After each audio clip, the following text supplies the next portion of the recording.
Halo Anima Clubbers, gimana kabar setelah mengikuti kegiatan-kegiatan animasi klub kemarin? Kita akhirnya berkumpul lagi di sini buat ngobrol-ngobrol sama nanti kita perkenalan deh sama Mbak yang di sini yang di samping aku ini. Sebelumnya aku pengen nyapa nih teman-teman yang mungkin bisa jawab via chat atau mau jawab via voice juga nggak apa-apa. Siapa aja nih di sini yang di luar Jogja atau ada yang dari Jogja atau ada yang dari Malang yang kemarin habis ikut ngerayain Craft Anim Fest, ada nggak? Coba aku mau tahu nih.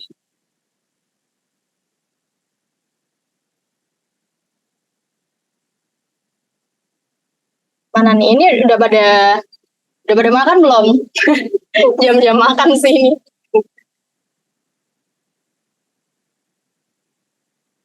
Belum ada. Oh, udah Sleman. Jogja, Tapi Sleman. emang ini sih ya, animasi klub kan lahir di Jogja dan sering bikin agenda di Jogja. Baru kemarin banget bikin agenda di Malang. Tuh Malang hadir Kak, absen dulu. Oke. Kalau Mbak Hindra dari mana Mbak? Jogja Dari aja. Jogja. Oke. Jadi teman-teman, aku di sini sama Mbak Hindra Setiarini. Beliau ini aku tarik ke sini buat ngobrol sama kita tentang power of storytelling for families. Karena tanggal 20 kemarin itu dunia merayakan Hari Anak Sedunia dan di Indonesia dirayakan Hari Guru juga. Nah, terus aku pikir menarik nih karena animasi ini kan seringkali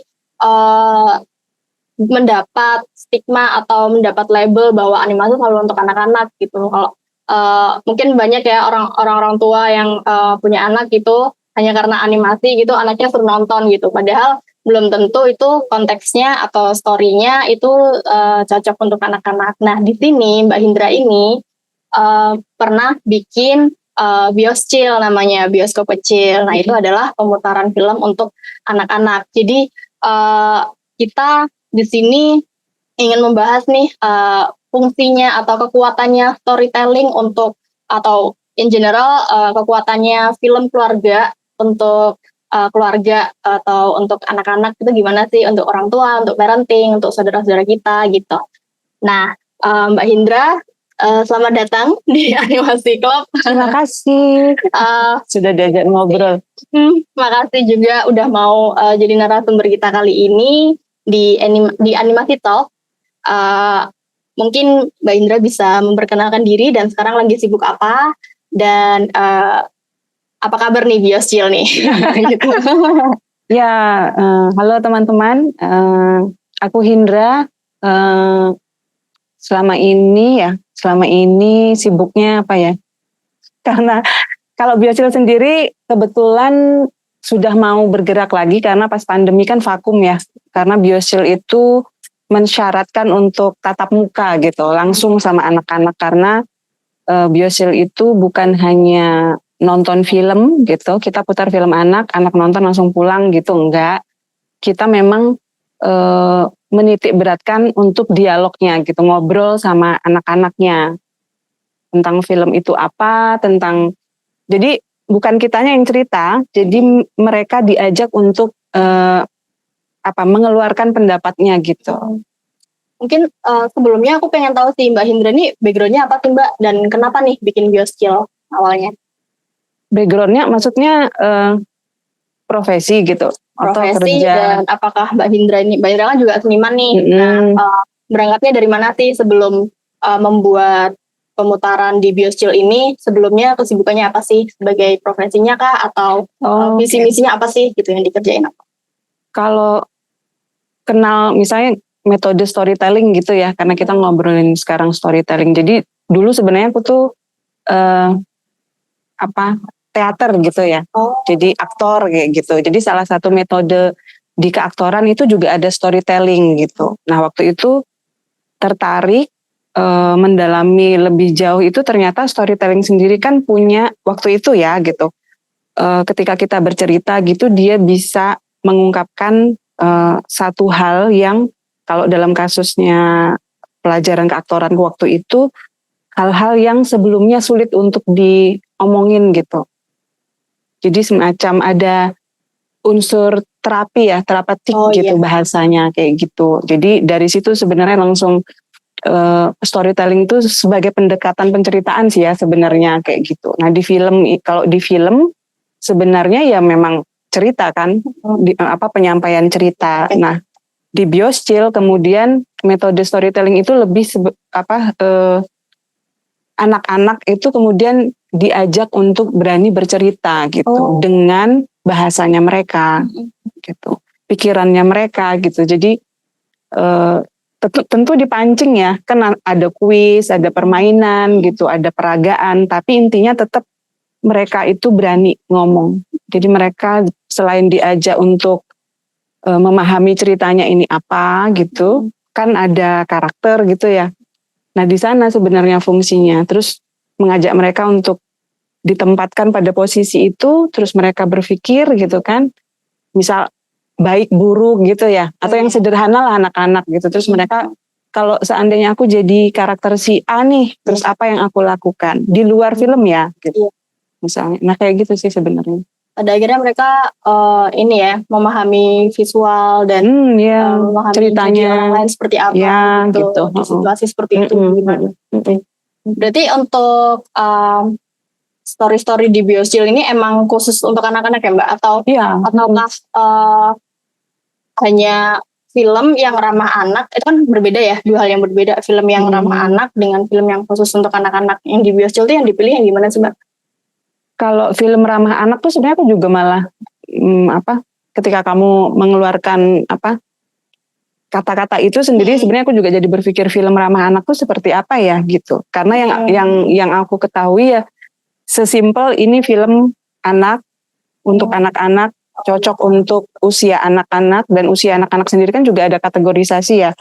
Setelah Bioschill kan pernah tuh diundang sama salah satu dosen di Atmajaya juga gitu yang punya konsen penelitian film anak gitu. Terus kami membedah gitu, akhirnya membedah apa aja sih film. Jadi ada syarat-syaratnya tuh, dan itu ada semacam aturan ya gitu, dan itu dari luar kalau nggak salah. Jadi negara apa tuh ngeluarin, terus kita ambil average-nya gitu, rata-rata. Jadi ada kalau kategori usia itu ada yang di bawah SD gitu ya. Jadi usia dini sama TK gitu ya, bawah gitu.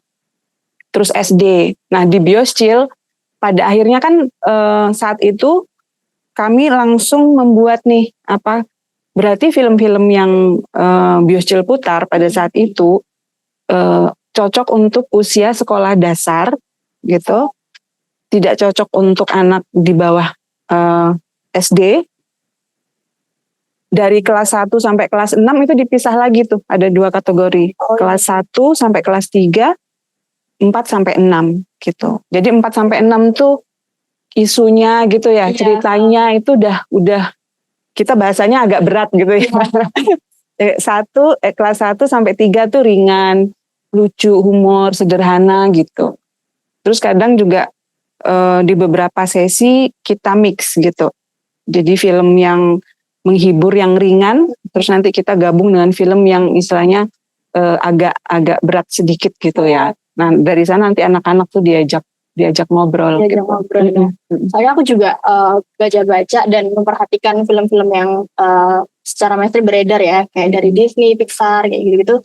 Kebanyakan mereka itu justru bisa dinikmati oleh semua umur gitu, dan dari anak-anak sampai dewasa pun mereka bisa mengambil hal yang berbeda-beda dari filmnya gitu, dan itu menarik sih. Jadi ternyata klasifikasi itu ada beda-beda sendiri ya, begitu spesifiknya ya untuk umurnya gitu. Nanti oke. Jadi kalau di Bioschill sendiri Mbak, pengalaman selain teman-teman belajar dari film, apa aja sih yang karena kan kemarin aku sempat tahu bahwa di Bioschill itu anak-anak diajarkan buat mengapresiasi film hanya dengan berapa ribu rupiah gitu. Harus apresiasi gitu. Pengalaman apa aja sih Mbak yang di luar dari pengalaman anak-anak dalam menonton film itu, dalam memahami film itu gitu. Karena itu jadi membentuk budaya menonton ya dari anak-anak gitu. Jadi itu hal yang menarik sih. Bisa diceritain nggak Mbak selain pengalaman? Oh, kalau di Biosil itu kan bertiket ya, dalam tanda kutip itu memang teman-teman kecil ini diajak untuk membayar tiket gitu, besarannya 2.000, ada yang 3.000, ada yang 1.000. Intinya kalau dipukul rata tuh 2.000 gitu. Dan semua sudah dikomunikasikan nih sama guru, maksudnya sama kolaboratornya yang mengundang Biosil gitu ya, bahwa kita ada itu. Dan biasanya mereka bersepakat karena memang nilai yang ditawarkan tuh teman-teman kecil ini juga setelah nonton gitu, kita juga mengenalkan ya, maksudnya ini film, bahkan misalnya film pendek sama film panjang gitu kan mereka juga nggak paham gitu. Kadang ada nonton, loh kok udah selesai gitu, loh kok gitu, karena mereka kan taunya film panjang ya gitu. Terus apa, anak-anak sekarang apa, nonton sinetron sudah pasti. Karena orang tuanya nonton sinetron pasti nonton, suka film horor begitu ya. Intinya ketika Biosil putar film itu sebenarnya juga kami gitu sebagai fasilitator tuh juga ingin tahu gitu, nih anak-anak sedang nonton apa ya nih gitu loh. Jadi sebenarnya jadi tahu gitu, kalian senang nonton apa gitu. Bahkan misalnya kami sendiri nggak tahu gitu, nanti mereka yang akan jelaskan film horor atau apa gitu ya gitu. Jadi kita berusaha untuk tahu gitu apa nih yang lagi digemari gitu ya gitu. Jadi bahkan pernah kami ngobrol gitu, tanya mereka suka nonton game gitu ya. Dan kita jadi tahu gitu bahwa game itu kan ada kekerasannya gitu. Dan itu juga terus kita sama beberapa teman yang memang istilahnya teman-teman dewasa Biosil kan kadang kalau habis nonton kita jadi diskusi juga ya gitu, misalnya kenapa kekerasan anak-anak itu dari mana, nontonnya apa gitu kan. Sebenarnya pas itu kami juga jadi tahu, oh pantas misalnya gamenya ini yang ditonton, main apa gitu kan, jadi tahu. Iya, kita jadi kehidupan mereka juga seperti apa jadi gitu tahu ya. Meskipun kita nggak bisa ya orang tua harus menemani karena nggak semua orang tua punya waktu cukup gitu untuk anaknya gitu, bisa yang bekerja dari pagi sampai sore gitu ya misalnya gitu. Jadi sebenarnya kalau Biosil lebih untuk ngobrolnya ya, mengisi mungkin ya sedikit. Ketika mereka nonton mereka nggak ada teman ngobrol gitu, jadi dengan Biosil tuh jadi kita jadi agak ngorek-ngorek dikit gitu apa gitu. Nah jadi teman-teman ini kemudian bayar 2.000 gitu, terus nanti kita akan jelasin bahwa ini tuh subsidi silang gitu. Jadi teman-teman yang nonton sebagian dari donasi ini akan digunakan untuk teman-teman yang di pelosok. Jadi kan Biosil kalau keliling tuh juga yang daerahnya mencit-mencit gitu ya.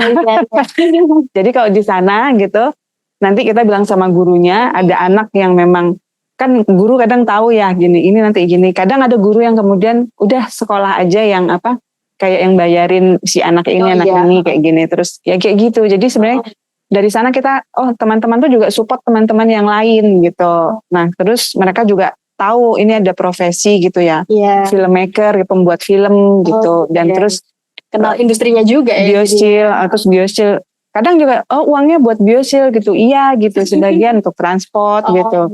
Tapi ada juga untuk buat filmmaker gitu, karena Biosil itu kalau dapat istilahnya donasi atau screening fee kita bagi gitu, bagi untuk ke pemutaran berikutnya yang untuk teman-teman tadi ya, yang di pelosok tadi, yang misalnya yang memang dalam tanda kutip ya sekolah yang kayaknya jarang dikunjungi lah gitu, terus kami ke sana kayak gitu. Terus ada buat filmmaker sendiri gitu filmnya, sama ya Biosil ya operasional gitu, reward ya bahasanya kita ya. Nah terus nanti teman-teman kecil ini yang berani maju ke depan tuh, yang cerita gitu ya, terus kan mereka ada yang nggak mau juga tuh nggak apa-apa gitu. Nah tapi buat teman-teman yang berani untuk mengungkapkan gitu ya pikirannya atau apa gitu, kita juga kasih reward gitu, semacam hadiah, tapi nggak yang diiming-iming, nggak ya gitu. Terus kita kasih reward untuk mereka berani ngomong gitu. Dan film anak-anak sendiri juga ini kan Mbak, kita kan kalau kita membicarakan anak-anak gitu kebanyakan tuh masih membawa narasinya tuh atau membawa filmnya tuh yang normatif gitu kan. Aku kan sebagai filmmaker juga, ketika aku Lida coba bikin cerita untuk anak-anak gitu, aku tuh cenderung membatasi diri gitu. Oke, mereka anak-anak, mereka harus paham. Akhirnya harus didikte semuanya gitu. Padahal kan nggak selalu begitu ya. Nah, kalau untuk dari Mbak Hindra sendiri, film seperti apa sih yang baiknya atau yang bisa merangsang anak-anak untuk mengajak berpikir atau malah mengajak mereka buat belajar menganalisa visual kayak gitu-gitu. Yang seperti apa sih Mbak film-film yang baiknya untuk anak-anak selain yang normatif yang berbau biasanya untuk pendidikan buat ngajarin apa metode apa kayak gitu. Kalau untuk yang cerita-cerita yang ya katakanlah kayak Disney gitu kan, mereka kan nggak pernah secara normatif ngajarin ini apa kayak gitu. Mereka cenderung dari cerita, lalu ada peristiwa, ada solusi di situ, lalu ada nilai-nilai yang dimasukin di situ gitu. Untuk Mbak Hindra sendiri, kalau memilih cerita untuk anak-anak itu sukanya seperti apa, yang normatif itu tadi kah, atau yang lebih ke mengajak anak-anak untuk apa ya, apa sebutannya, yang mengajak mereka untuk berpikir lah istilahnya begitu, yang merangsang cara mereka berpikir gitu. Karena aku belum pernah bikin ya, maksudnya karena bukan pembuat film anak gitu, tapi ketika mengurusi Biosil, tentu kami bertemu dengan sutradara-sutradara film anak ya, film-film yang diputar di Biosil gitu. Rata-rata kan memang film yang ada di Biosil itu adalah yang memakai bahasa Jawa. Gitu. Ya, karena buat sebagai fasilitator gitu, cara ngobrol yang paling asik dengan anak-anak sasaran ya, kita ngomong di lokasi tertentu gitu. Kalau ini dalam konteks Yogyakarta gitu, bahasa ibunya, bahasa Jawa adalah yang paling apa ya strategi yang paling dekat kan, paling mudah untuk ngobrol gitu dengan bahasa mereka gitu. Bahkan ketika memandu ya, bahasanya kita interaktif dengan anak, kadang sesekali pakai bahasa Jawa, sesekali juga ketika di lokasi juga menyelami kayak karakter gitu. Ini ada, iya nanti ketemu gitu. Di sekolah A belum tentu dengan sekolah B, terus di lokasi mana gitu. Jadi memang terus bahasanya dengan segera gitu untuk memasuki caranya mereka gitu. Dengan anak yang misalnya agak yang raw gitu ya bahasanya, ya kita ngadepinnya dengan bahasa mereka. Ada yang memang tertib banget tuh, yang ada gitu. Nah itu ya kita terus lebih aktif lagi untuk mereka berani ngobrol gitu. Ada juga yang terus nanti kan sekolah-sekolah itu kan juga pasti ada yang mereka bahasanya ikuti gitu nilainya gitu. Ada yang nanti karakternya yang takut ngomong gitu, takut salah gitu bahasanya. Nah itu tuh yang terus kita coba untuk ayo gitu. Makanya terus kalau di Biosil tuh sebenarnya kalau pas lagi pemutaran guru gitu, kalau di kampung misalnya di mana ya, di desa mana gitu, orang tua juga nggak ikut gitu. Malah nggak ikut ya? Misalnya kayak gitu, misalnya di dalam satu ruang gitu nggak ikut, karena sebenarnya itu semacam membatasi, kayak mereka kayak diawasi gitu mau ngomong. Iya. Mau ngomong takut gitu. Ada guru di belakang mau ngomong gitu, takut salah gitu, atau takut jadi kayak nggak keluar apa yang mereka mau nyeletuk gitu, nggak keluar gitu. Itu kan bahkan yang paling jujur ya dari mereka itu nggak keluar gitu. Jadi kami menawarkan aturan itu juga gitu ke guru gitu, dan nggak apa-apa mereka gitu. Kayak gitu. Padahal untuk kasus di Biosil ya, karena memang mungkin Biosil memang menawarkan bahwa ada fasilitator di sana, ada kami yang akan ngajak ngobrol mereka, dan obrolan topiknya akan dibawa kemana gitu kan. Kalau di rumah tentu aja lah pasti tetap menyarankan orang tua untuk mendampingi gitu, untuk tahu tontonan anaknya apa sih gitu. Meskipun sekarang kayak gadget gitu ya, Iya, teknologi yang mau nggak mau orang tua juga harus ngawasin juga. agak ini nih, agak harus apa ya, mau nggak mau harus belajar. Jadi jangan bilang apa, nggak tahu nih gitu. Terus padahal anaknya udah yang bisa yang masuk keluarga. Iya. Iya, iya. Bahas film keluarga nih, Mbak. Yang baik, ya tadi ya, kamu bilang yang baik apa enggak ya? Yang untuk anak-anak. Kalau biosil milihnya biasanya ada isu tertentu gitu yang Isu ya. filmnya. Nah bahkan ada yang misalnya meminta biosil gitu, misalnya, Mbak bisa nggak biosil puter tanggal segini misalnya kayak gitu, terus kalau bisa filmnya tentang ini ya gitu. Tentang request ya. misalnya tentang apa? Persahabatan. Lingkungan, kaitannya sama lingkungan itu sering diminta tuh, lingkungan. Terus kalau yang umum banyak lah, persahabatan, soal apa, curang atau nggak curang, jujur. Tapi kan intinya tuh sebenarnya kadang ketika nonton nggak ada isu tunggal gitu, jadi dia bisa ditarik gitu ya. Bahkan nanti anak-anak juga bisa menawarkan apa hal lain gitu ketika dia nonton gitu. Jadi bisa, dan biasanya nggak nutup itu ya, maksudnya nggak yang membatasi gitu, enggak. Jadi kayak ngalir aja gitu. Jadi ngomongin, misal ada satu contoh, kita waktu itu filmnya sederhana tentang curang gitu ya. Oh iya. Terus nanti pertanyaan cuman, kalian pernah curang nggak gitu? Pernah? Langsung ditanya ke anaknya ya. Karena misalnya kan di filmnya lomba 17-an gitu, ada teman yang curang gitu. Terus itu dipantulkan ke mereka. Pernah ikut lomba nggak, kalah menang, rasanya gimana gitu, apa harus menang atau harus kalah, pernah ngelihat nggak ada seperti yang ada di karakter gitu, misalnya curang gitu, misalnya mereka bilang nggak pernah lihat gitu, tapi seandainya ada yang curang, berani nggak ngomong sama guru misalnya kayak gitu, sampai kayak gitu. Karena di filmnya kan memang ada gitu ya, ada tokoh yang berani gitu, apakah mereka berani. Kadang sebagai fasilitator tuh juga melontarkan hal-hal yang sesuai kenyataan. Misalnya kayak yang curang itu kakak kelasnya gitu.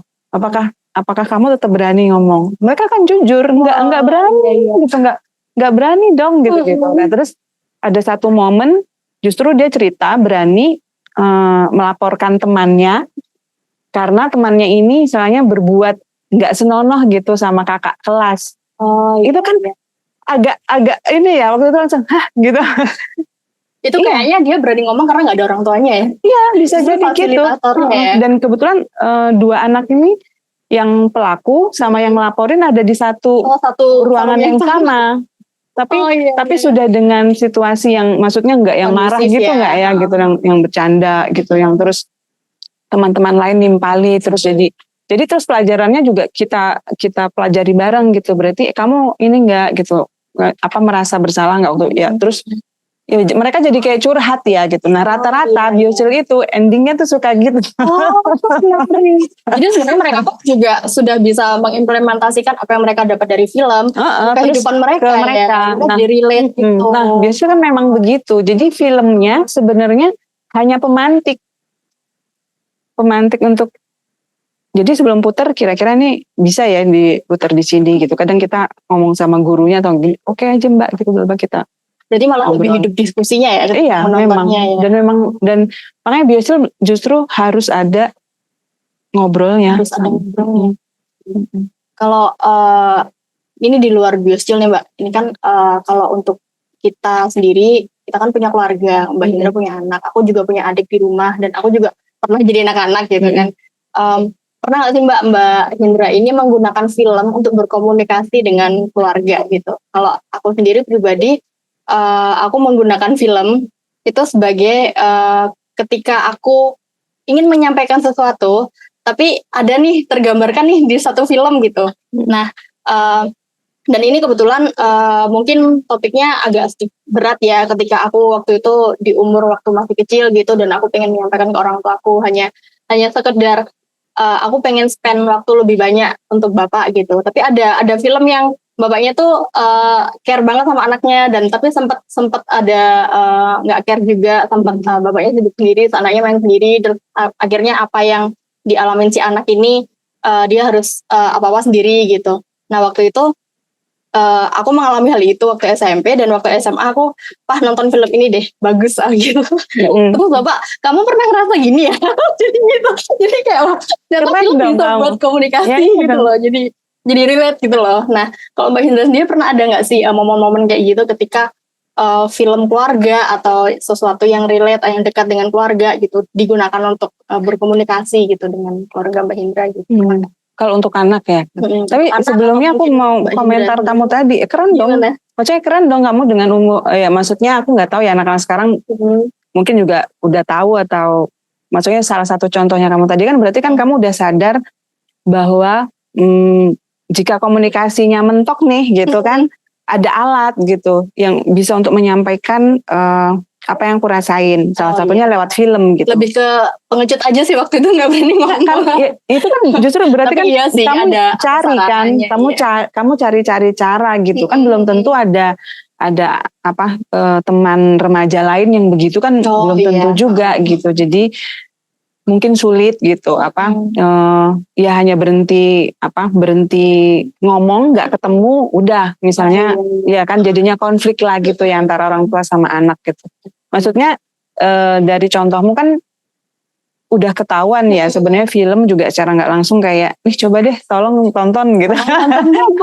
Bisa ke orang tua atau ke teman gitu atau ke pasangan gitu mungkin ya gitu. Tapi kalau aku sendiri banyaknya sama anak ya kali ya. Kalau anak sebenarnya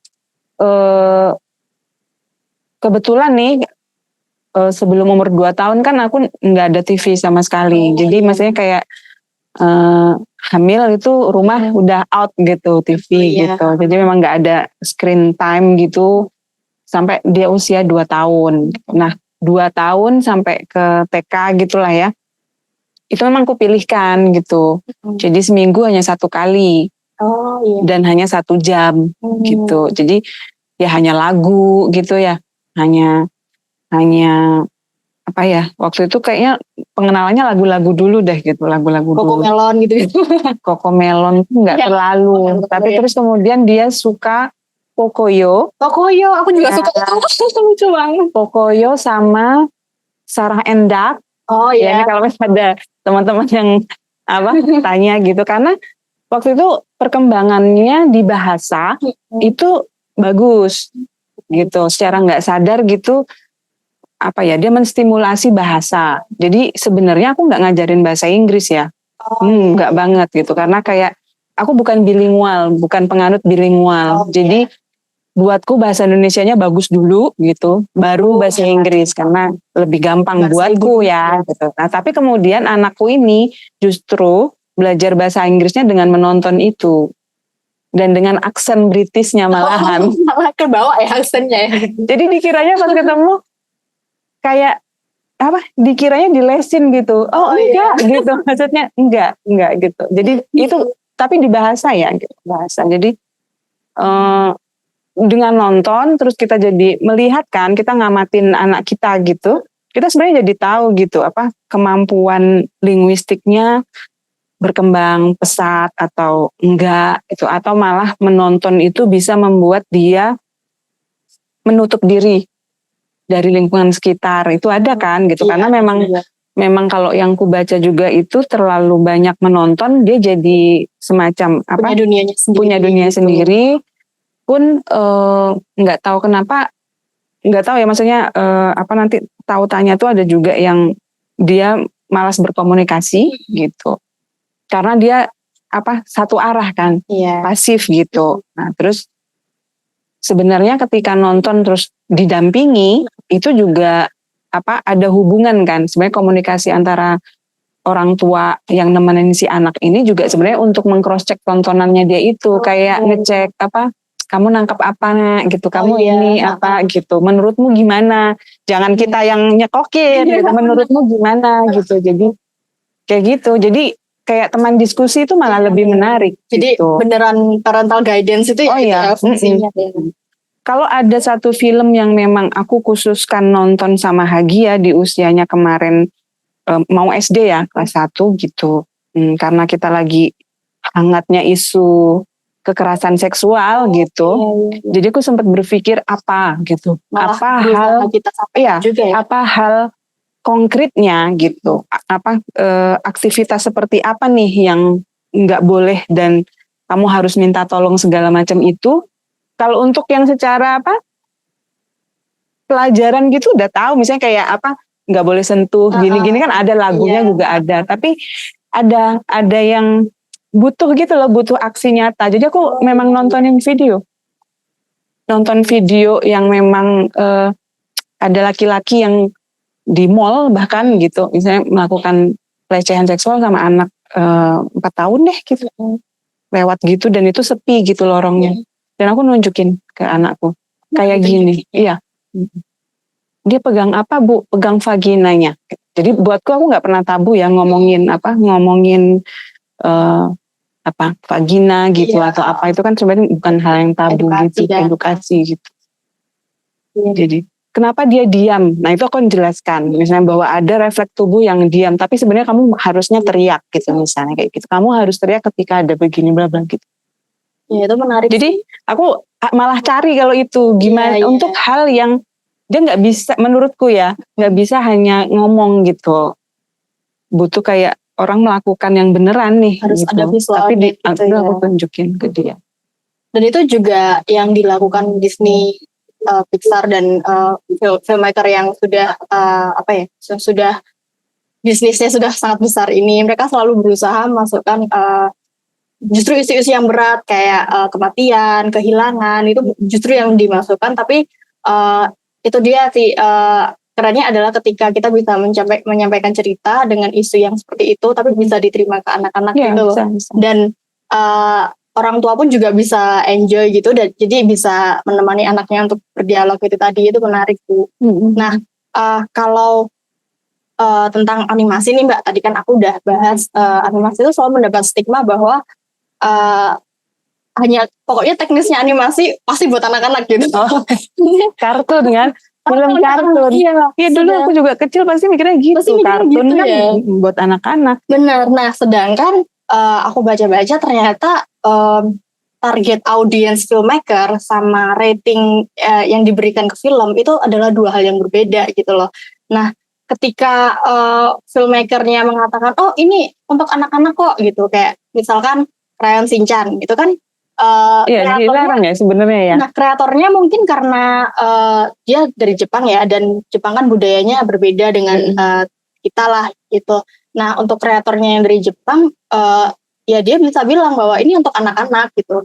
Ini untuk anak-anak, untuk umur di bawah 10 tahun masih bisa nonton lah katakan gitu. Namun ketika ini film dibawa ke luar negeri gitu, ternyata ratingnya enggak, ini 14 tahun ke atas, karena banyak unsur-unsur, karena kayak visual yang berbau pornografi atau kekerasan atau kata-kata kasar kayak gitu. Ini parental guidance nih harus 14 tahun plus gitu. Jadi ternyata itu dua hal yang berbeda gitu. Nah Mbak Hindra kalau melihat film nih, terus bisa menyimpulkan oh ini aman untuk misalnya untuk Hagia yang umur sekian gitu, itu gimana Mbak? Karena pada akhirnya rating yang di tiap negara kan lagi-lagi bisa jadi beda-beda. Terus kan juga budaya kita juga berbeda gitu loh sama budaya di luar. Jadi ketika kita mendapat materi film entah itu dari dalam negeri maupun luar negeri, kita harus memilah lagi gitu, mana ya yang untuk kamu, misal untuk aku sendiri mana yang cocok buat adikku yang masih SMP gitu. Itu kan jadi berpikir ulang ya. Nah Mbak Indra sendiri ada tips nggak sih kayak gimana nih biar kita tuh tetap bisa yang tadi seperti Mbak Hindra ini membukakan mata, nggak mata juga sih, membuka apa tentang dunia ini yang nggak selalu rainbow and sunshine ini ke anak-anak, tapi juga kita tahu batasan-batasan seperti apa sih yang aman gitu buat anak-anak, yang mungkin paling tidak untuk dicontoh atau tidak untuk diambil secara dengan kacamata yang salah misal gitu. Iya sebenarnya kan justru mungkin karena kategori usia di film itu kita butuh cek lagi kan kadang gitu. Sebenarnya juga sama, ini sebenarnya berangkat dari pengalaman Yoscil aja gitu, karena sudah pernah FGD ya, maksudnya yang mencoba mengurai gitu. Waktu itu ada beberapa catatan ini ya, mungkin kalau teman-teman melihat gitu. Misalnya kayak kebetulan terakhir aku nonton di pemutaran film di IVI, terakhir juga animasi juga itu, meskipun ada ini film animasi untuk anak-anak gitu ya. Itu beberapa film menurutku gitu itu nggak buat anak-anak gitu. Dan sesuai juga dengan, jadi kayak benar gitu. Jadi ada anak nangis ketakutan gitu di satu film yang justru nggak ada visual, istilahnya visual yang serem nggak ada. Tapi itu adalah hanya ritmis gitu. Jadi musik kenceng gitu, terus apa? Jadi jadi kalau pas aku nonton aku paham. Jadi ini pasti kuratornya merasa filmnya untuk mengenalkan warna. Warna, ritmis, tempo, musik gitu. Tapi bagi anak di bawah SD, kebetulan nih anak di sebelah dan terus kenal gitu kan. Maksudnya kenal sambil lalu, tapi baru ketemu hari itu dan kebetulan anaknya yang nangis dan minta udah. Tapi ibunya terus tetap maksa untuk enggak, sini aja, enggak apa-apa, gini-gini. Nah terus aku jadi benar gitu. Berarti yang di guidance yang kami sempat bahas itu bersama Pak Denny ya, waktu itu ada Pak Lukas Denny itu benar gitu. Jadi anak di bawah SD ya gitu. Jadi 3, 4, 5 itu belum tentu dia bisa nerima yang namanya blackout hitam. Gitu. Jadi pas tampilannya yang aku tonton itu ya gitu kan ya, klub hitam gitu. Terus nanti ada warna lain lagi tapi dengan ritmes yang segitu, dia takut gitu. Panik ya. Panik dan yang beneran takut. Nah kan sebenarnya hal itu yang kalau di Bioschill tuh memang beneran diperhatikan karena kita nggak mau ngasih trauma gitu. Kalau trauma anak kan jadi kayak pengalaman nontonnya tuh jadi kayak gitu, nggak mau nonton gitu. Jadi kita memang sesuai usia itu ya termasuk ngelihat banget gitu bahwa 1-3 itu film yang ringan. Iya, ringan itu bisa sesederhana baik dan buruk bener yang salah apa enggak gitu, yang sangat-sangat mudah dicerna lah buat mereka dan keseharian kayak gitu. Nanti kalau yang agak naik lagi itu 3-6 baru yang ada simbol-simbol yang menurut yang bahasamu tadi udah menawarkan kematian atau perpisahan atau keberagaman yang kita beda tapi nggak apa-apa, yang ada konflik anak kota anak desa gitu-gitu yang kayak gitu. Nah itu bisa gitu di 3-6. Meskipun kita nggak yang saklek gitu ya, ada aja anak yang memang secara pemikirannya dia itu cerdas banget ya, di atas rata-rata teman sebayanya, bisa aja langsung cerita gitu kan. Itu nggak bisa di general juga gitu tapi kita mencoba gitu untuk ambil rata-ratanya gitu. Kelas 1 itu berarti umur 7 lah ya, 7-9 itu yang keseharian, yang ringan, persahabatan gitu, yang humor gitu ya. Nah itu tuh ya gitu. Tapi kalau udah yang tegang yang suspense gitu, kan ada kadang Bioschill itu ada satu film yang Bawang Kembar itu justru favorit banget. Tapi kan itu ada yang jeng-jeng kayak gitunya ya, ada yang bikin mereka agak kaget gitu. Mereka gini tapi nonton gitu. Sama gitu. Tapi justru malah mereka suka gitu. Ketika ditanya kenapa suka gitu, seru gitu jawabnya. Enggak.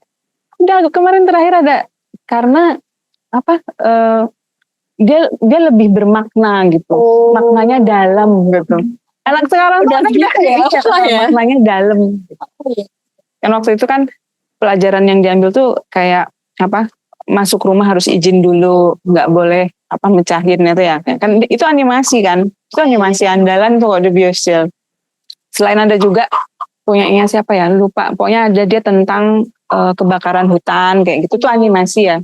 Ada beberapa animasi di Bioschill ada gitu. Iya. Apalagi animasi kan kekuatannya adalah kita bisa mengadakan yang tidak ada. Jadi imajinasinya bisa seliar mungkin. Ya, visualnya bisa semenarik mungkin. Manfaatnya iya. Iya. Jadi secara keseluruhan sebenarnya itu tadi ya, kita jadi belajar ya untuk umur-umur sekian dari 1 nggak 1 juga sih, 2-4 gitu ya, itu yang spesifik yang seperti apa visualnya, lalu dikit lagi ke atas yang sampai 10 tahun seperti apa, lalu yang parental guidance yang seperti apa itu ternyata ada klasifikasinya. Dan buat teman-teman filmmaker yang mau bikin film anak, teman-teman kreator animasi yang mau bikin film khusus untuk anak, ini bisa jadi pelajaran banget.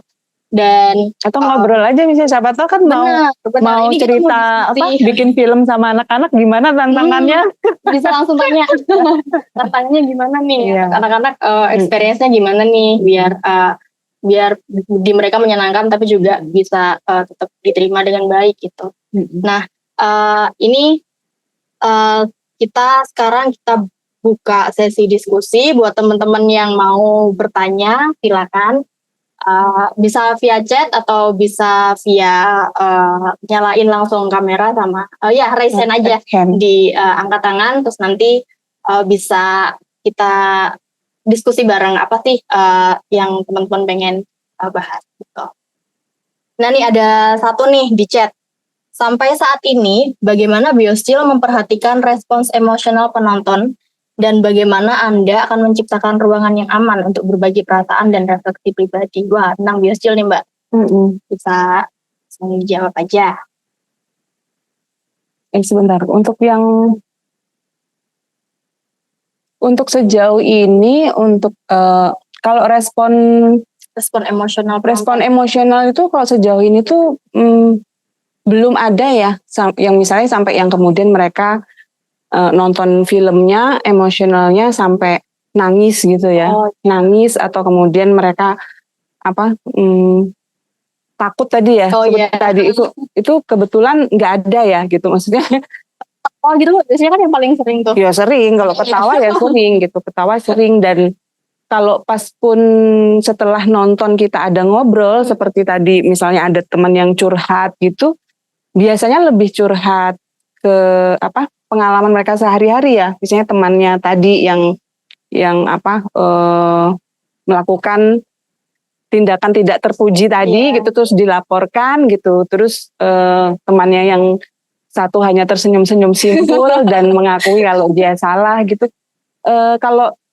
Karena kebetulan kalau di Bioschill kebetulan maksudnya aku sendiri sebagai fasilitator itu memang saya menempatkan sebagai teman di mereka gitu.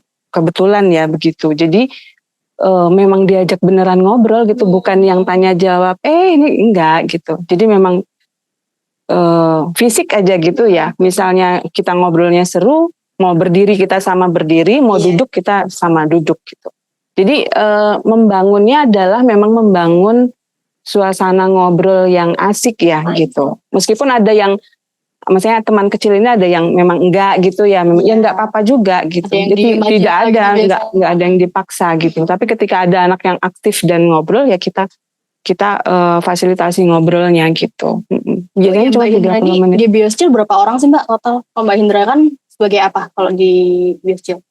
Ketua program gitu ya. Misalnya yang kurasi juga nanti film mau nonton ini atau apa gitu.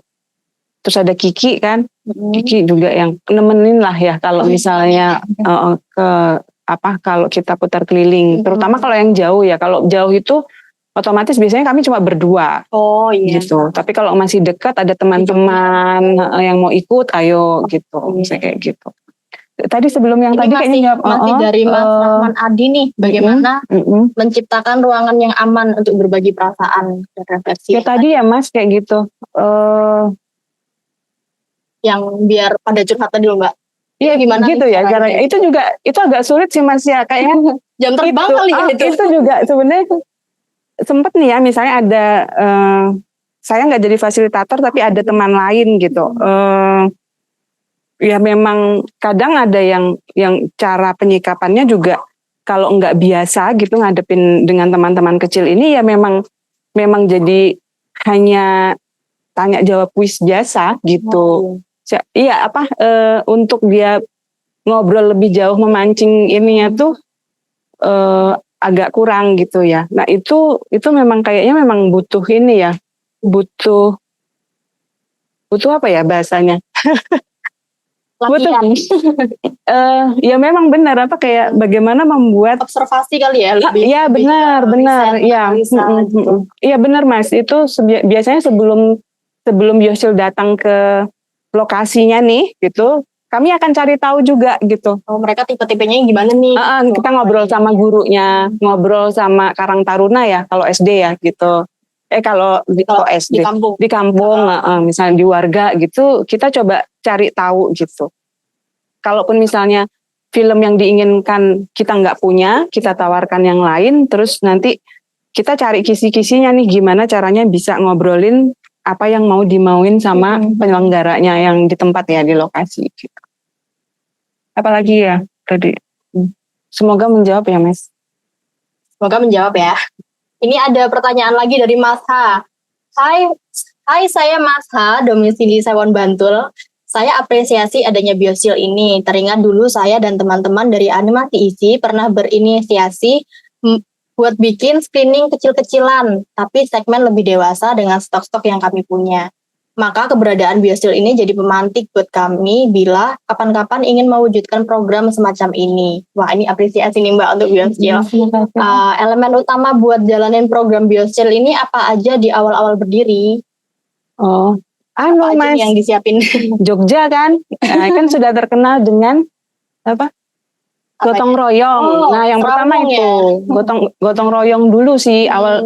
Jadi Biosil itu sebenarnya juga dibantu sama teman-teman sendiri dulu ya. Jadi kayak teman yang dia bisa motret, terus kita juga kenal sama filmmaker karena kan bukan pembuat ya film itu kan Biosil itu bukan pembuat film anak, kami cuman eksibitor bahasanya ya, pemutar gitu. Jadi menembung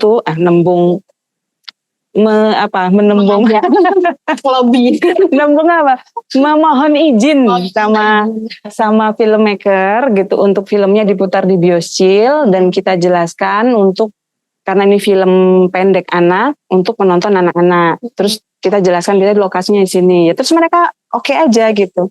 Silakan diputar gitu. Terus kami menawarkan di lokasi ya waktu itu. Nggak jauh-jauh deh waktu itu. Biosil pertama putar itu justru di kosannya Kiki.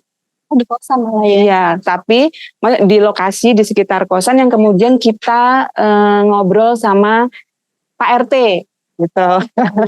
Pak RT, terus Pak RT di kampung itu punya pendopo, terus kita putar film di situ, terus ibu-ibunya juga jadi urunan snack sama teh kayak gitu. Terus kita selalu berbagi tips nih kalau untuk mempublikasikan gitu.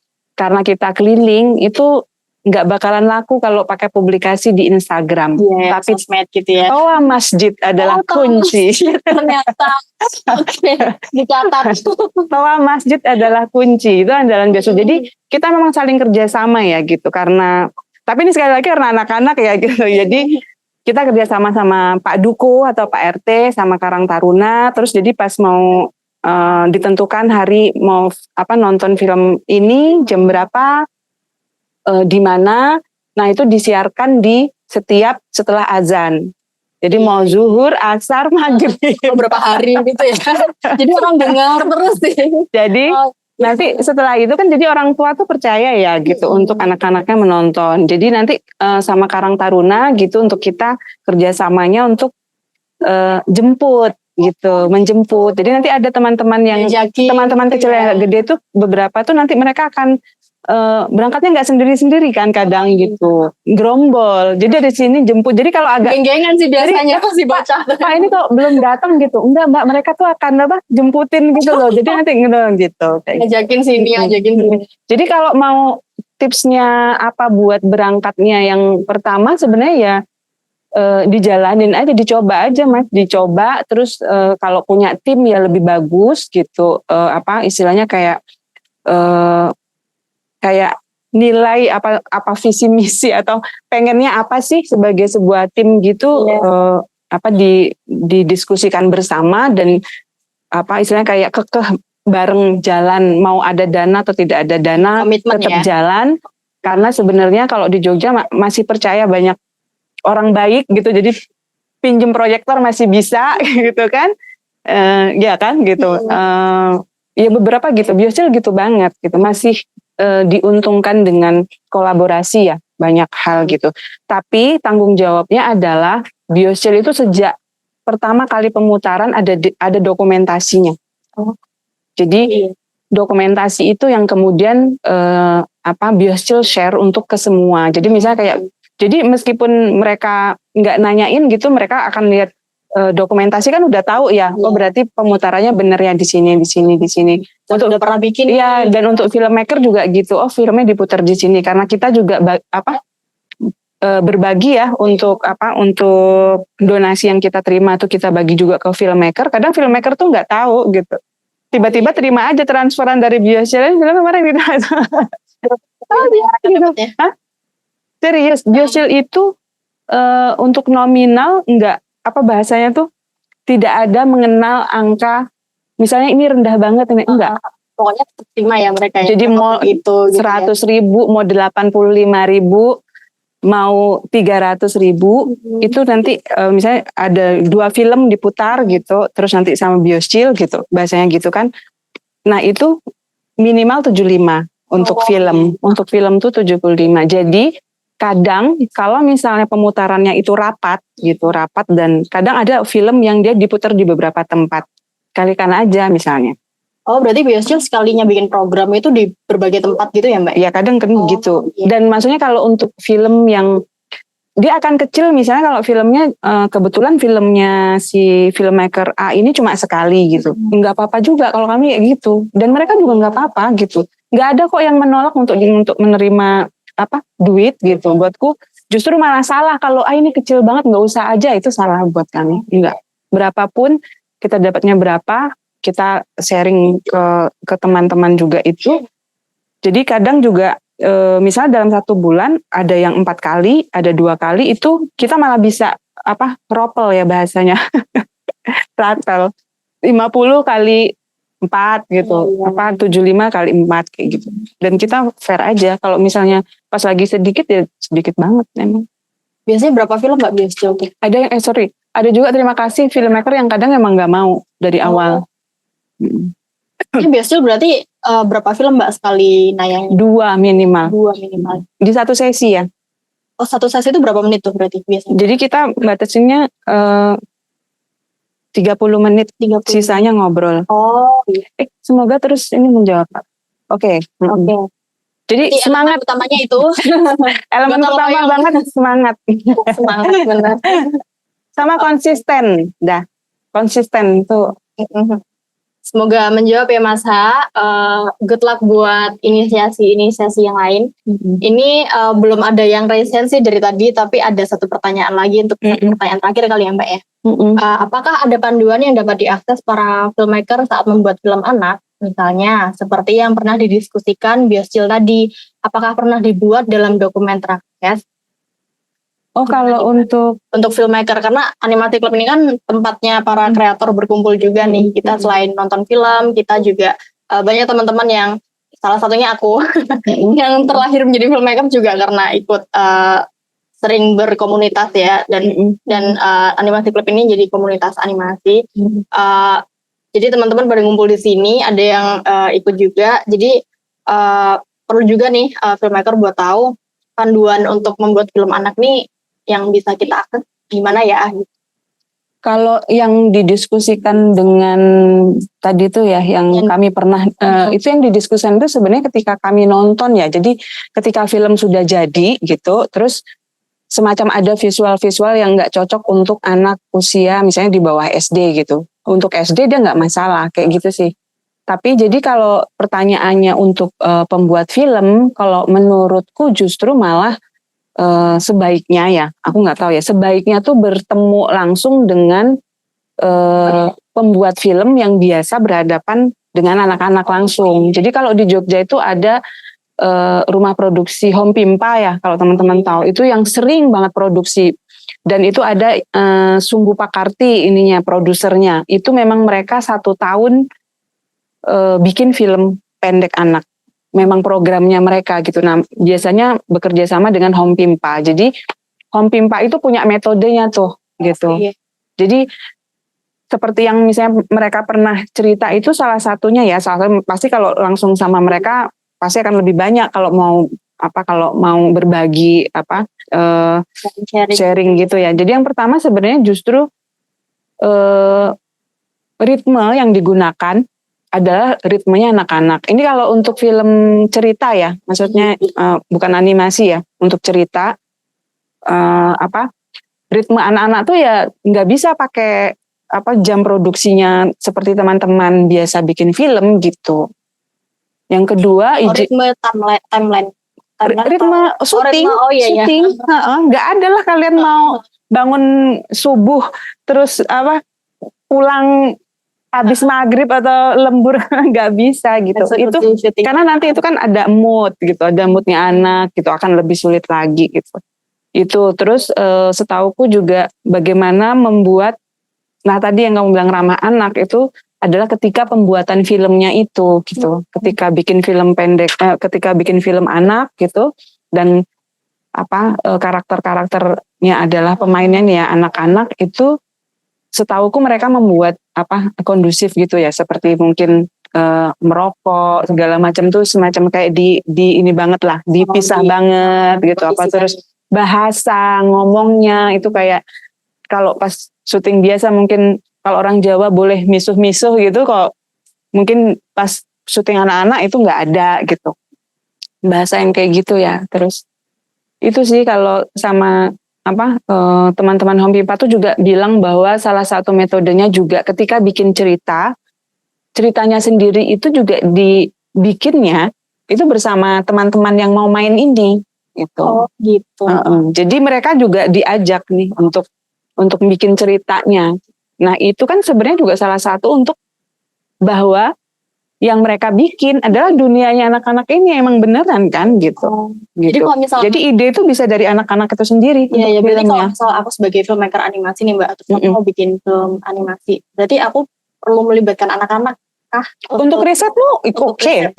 Untuk tahu riset ini yang menariknya seperti apa. Oh iya banget, banget. Karakternya biasanya kan aneh-aneh kan, kalau animasi kita bisa liar banget gitu. Apakah ini buat kamu nih gimana?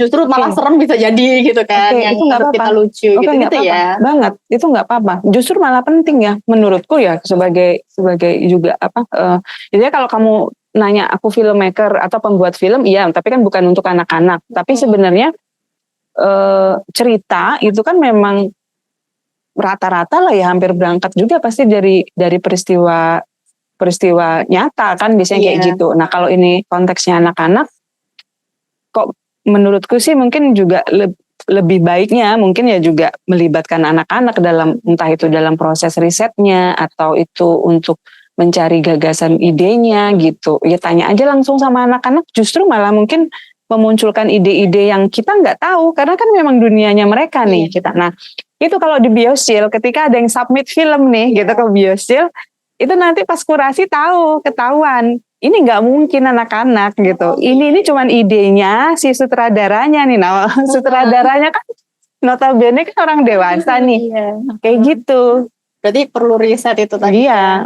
Tapi kalau untuk Mbak Hindra sendiri tadi kan Mbak Hindra bisa menyebutkan untuk umur berapa sampai berapa itu yang belum yang berat-berat, masih yang ringan. Umur berapa sampai berapa itu kan bisa tuh dimasukin isu-isu yang penting begitu. Nah Mbak Hindra sendiri apakah itu berdasarkan pengalaman selama di Biosil atau Mbak Hindra sendiri ada dokumen yang bisa diakses Mbak buat siapa tahu filmmaker juga mau akses juga itu? Ataukah banyak baca ataukah itu dari jurnal atau gimana gitu? Kalau yang untuk pemilahan di bawah SD sama kelas tadi ya, itu tuh setelah dengan Mas Denny itu, tapi Biosil sebelum itu juga memang puternya di sekolah dasar di SD. Gitu ternyata. Jadi paling gampang metodenya ya itu ya, melibatkan anak-anak ya, supaya mereka juga bisa menilai langsung ya filmnya akan jadi seperti apa, dan siapa tahu mereka malah ada ide-ide mereka juga yang original. Iya, malah gitu. Jadi kamu kalau membuat film harus cek lagi loh, ini tuh ini pikiranku sebagai orang dewasa atau anak-anak. Kalau ini gagal sih Mbak. Kalau sasarannya anak-anak ya Mas. Sejauh ini masih pakai kacamata orang dewasa nih. Iya. Anak kecil baca kayak. Oke. Untuk teman-teman yang mau bikin film anak, semoga pembicaraan hari ini membantu. Makasih banget Mbak Hindra atas Iya. waktu dan sharing-sharingnya. Udah sharing cukup banyak tentang Bioschill dan tentang insight-insight dari Mbak Hindra juga tentang bagaimana anak-anak memahami atau memanfaatkan menonton film dan bagaimana kita bisa berkomunikasi dengan keluarga kita melalui film. Semoga siapapun yang ikut di sini di pembicaraan kali ini dan apapun yang dikerjakan, semoga pembicaraan kita bisa menginspirasi dan sesi ini kami tutup. Terima kasih buat teman-teman Animal Clubbers yang udah join. See you di next Animasi Talk. Hidup Bioschill.